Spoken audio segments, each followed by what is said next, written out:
Okay, video number 2 south पॉ के journey के बारे में। ये एक इंटरव्यू है एमिनेम और जेक जिलेनहॉल का, यूट्यूब की यहाँ पे कुछ हुआ था हेडक्वार्टर में। So let's watch it.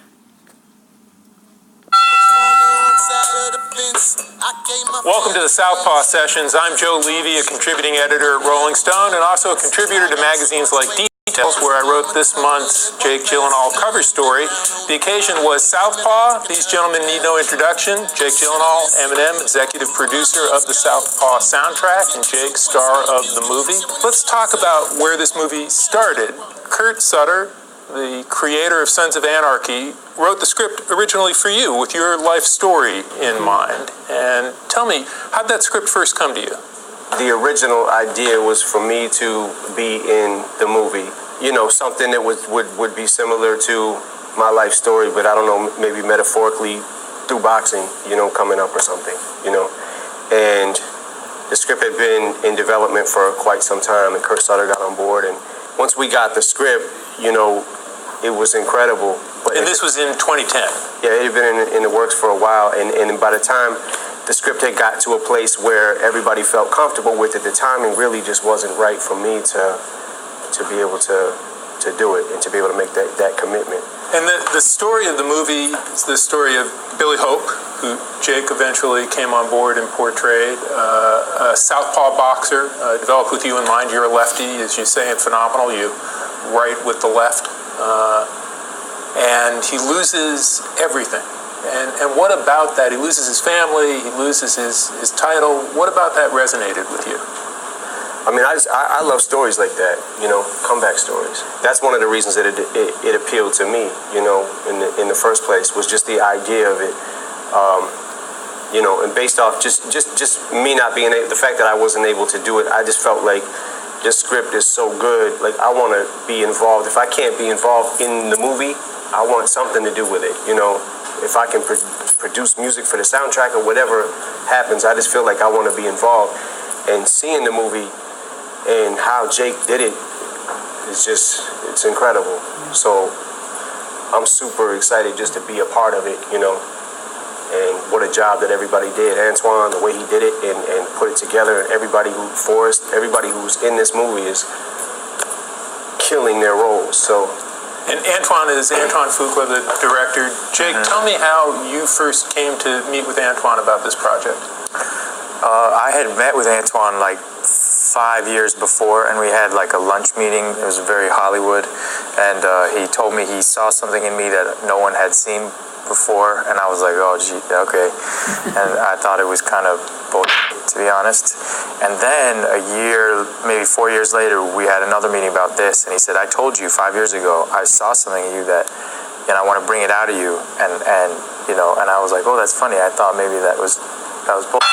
And he was like, no, this is for real.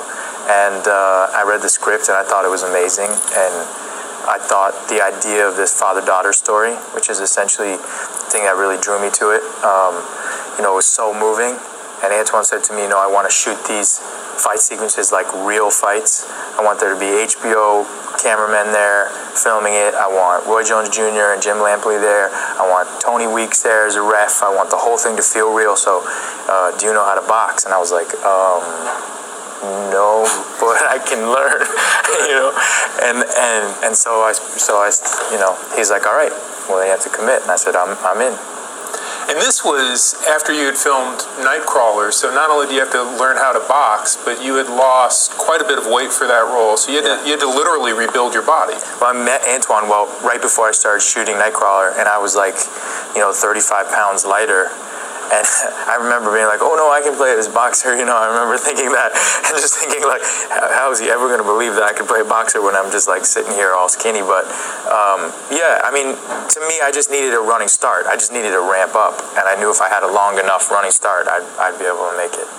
Now, you trained for 5 months. You had taken up boxing as exercise and training at one point, so you already, when the script came to you, had some boxing experience. Is that right? Yeah, I did that. I messed around with it for a couple of years with Emmanuel Stewart and Hill McKenzie.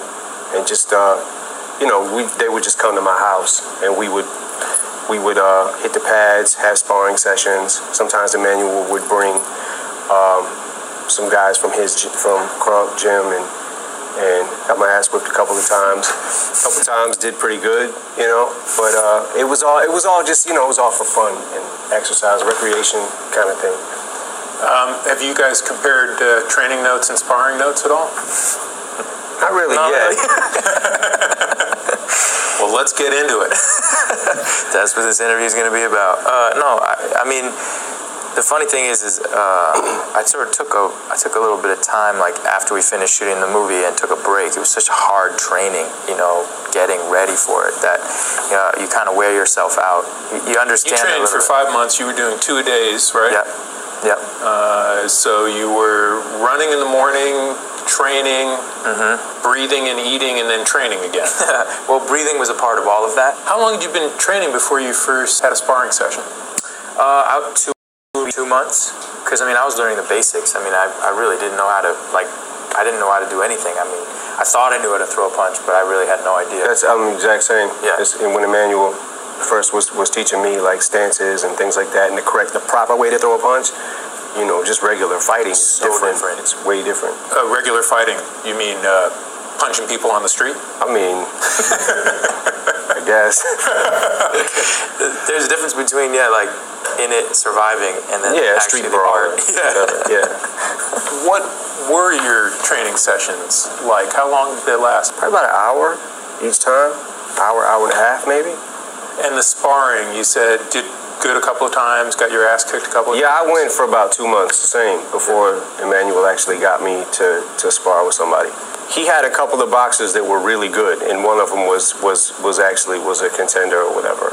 And he wouldn't tell me until we were done, because I don't think he wanted to. It would have really f***ed me mentally,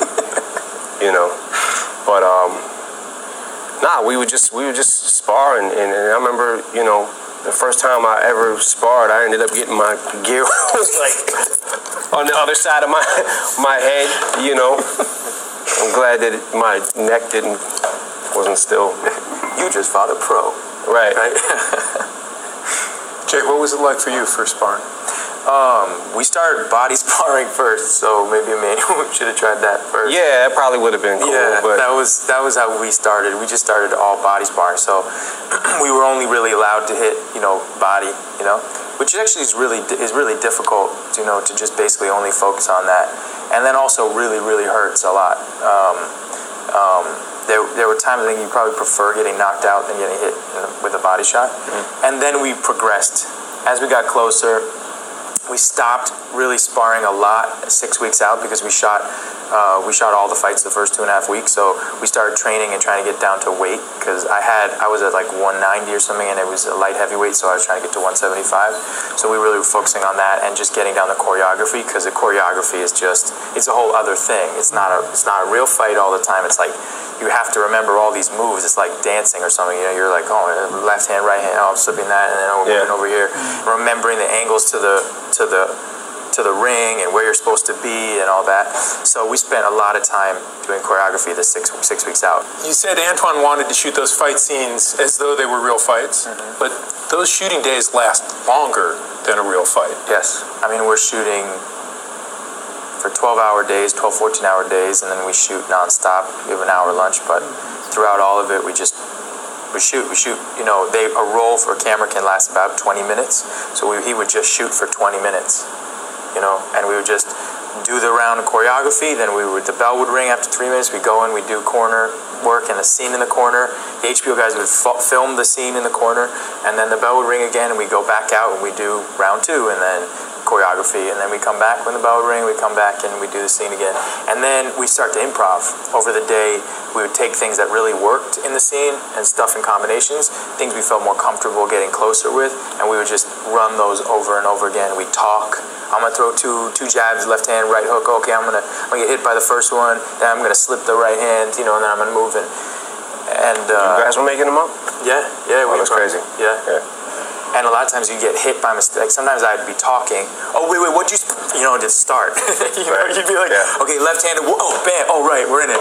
And that's when your jaw would my jaw got messed up because I was always talking while I was getting punched. For real.